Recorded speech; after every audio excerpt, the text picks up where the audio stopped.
ఇది తెలంగాణ ఆత్మగౌరవానికి గుజరాత్ అహంకారానికి జర్నీ ఎన్నికలుగా అభివర్ణిస్తున్నారు సీఎం రేవంత్ రెడ్డి. మీరేమంటారు దీన్ని?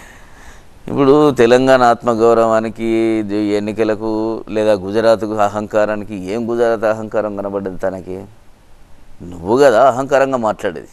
ప్రైమ్ మినిస్టర్ అంటే లెక్కలేనితనము, ప్రజలంటే లెక్కలేనితనము, తెలంగాణ ఉద్యమం అప్పుడంటే లెక్కలేనితనము.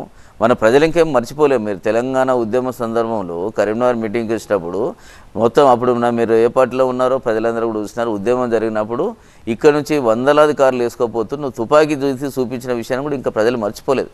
తెలంగాణ ఉద్యమంలో నువ్వు తుపాకీ చూపించినావు. ఈ తుపాకీ పట్టుకొని వస్తున్న కరీంనగర్ ఏం చేస్తారో చేయండి అని చెప్పని మీరు ప్రజలకు ఉద్యమకారులకు తుపాకీ చూస్తున్నారు. ఈరోజు ఉద్యమకారుల కోసం మాట్లాడతారు, ఈరోజు సంబంధించిన ఆత్మగౌరవం కోసం మాట్లాడతారు. ఆత్మగౌరవాన్ని తెలంగాణ రాష్ట్రాన్ని ఇచ్చింది భారతీయ జనతా పార్టీ. ఆత్మగౌరవాన్ని కాపాడేది భారతీయ జనతా పార్టీ. పిల్లలందరూ కూడా చావద్దని, ఆత్మహత్య చేసుకోవద్దని రిక్వెస్ట్ చేసిన సుష్మా స్వరాజ్ గారు. ఇవన్నీ కూడా చరిత్ర, ఈ చరిత్రలో ఉన్నాయి. మీ చరిత్ర ఏమున్నది? ఒకసారి తెలంగాణ అనౌన్స్ చేస్తారు, మళ్ళీ వెంటనే రద్దు చేస్తారు. ఒక అడుగు ముందుకేస్తారు, 10 అడుగులు వెనుకకేస్తారు. కానీ మేము ఉన్నాము, మీరు బిల్లు పెట్టండి, మేము మద్దతు ఇస్తామని చెప్పి భారతీయ జనతా పార్టీ అనడం వల్ల మీరు బిల్లు పెట్టారు. బిల్లు మేము కనుక ఆ రోజు ఒక్క అడుగు కూడా భారతీయ జనతా పార్టీ అడుగు వెనుకకేసి ఉంటే ఈ తెలంగాణ మనకు ఏర్పడేది కాదు. అట్లా ఈ తెలంగాణ ఆత్మగౌరవం కాపాడింది ఇదే గుజరాత్కు సంబంధించిన నాయకులు, ఇదే గుజరాత్ పార్టీ అని మీరు ఏదైతే ఎగతాళి చేస్తున్నారో వాళ్ళే.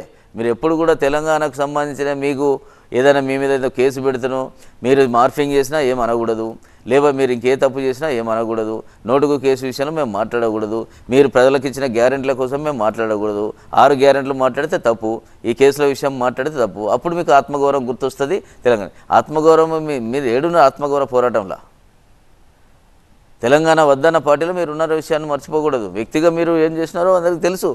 కాబట్టి మీకు తెలంగాణ ఆత్మగౌరవం, మీ మీద కేసులు అయినంత మాత్రమే తెలంగాణ ఆత్మగౌరవం అంటే ఏమైనా కావాలని పెట్టారా గుజరాత్ వాళ్ళు? అహంకారం ఎక్కర్లేదు, సుపరిపాలన ఉన్నది భారతీయ జనతా పార్టీది.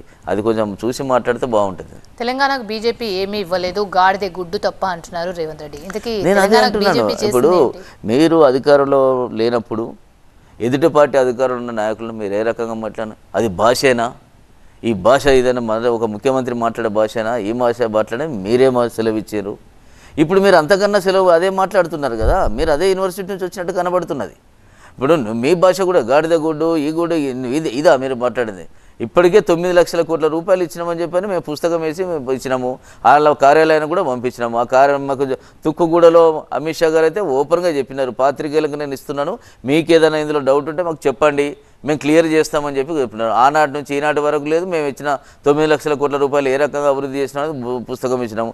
అంతేందుకు మాకు కిషన్ రెడ్డి గారు కేంద్ర మంత్రి గారు ఇక్కడ పవర్ పాయింట్ ప్రజెంట్ చేసి ఈ తెలంగాణ రాష్ట్రానికి ఏమేమి తీసుకొచ్చినామో మేధావులతో, జర్నలిస్టులతోటి అందరితో కూర్చోబెట్టి వాళ్ళందరి ముంగర బ్రహ్మాండాన్ని పవర్ పాయింట్ ప్రజెంట్ చేసి చెప్పినారు. దానికి జవాబు లేదు. ఏదో మనకి ఉంది కదా మాట్లాడితే సరిపోతుందని చెప్పి ఇష్టం వచ్చినట్టు మాట్లాడితే, అధికారంలో మాట్లాడితే చెల్లుబాటు అవుతుందని కూడా తప్పు. ప్రజలు అన్నీ కూడా చూస్తున్నారు. మీరు ఇచ్చిన హామీలు మొదలు చేయండి, మీరు ఎన్నికలలో చెప్పుకోండి, మీరు ఏం చేస్తారో ప్రజలకు చెప్పండి.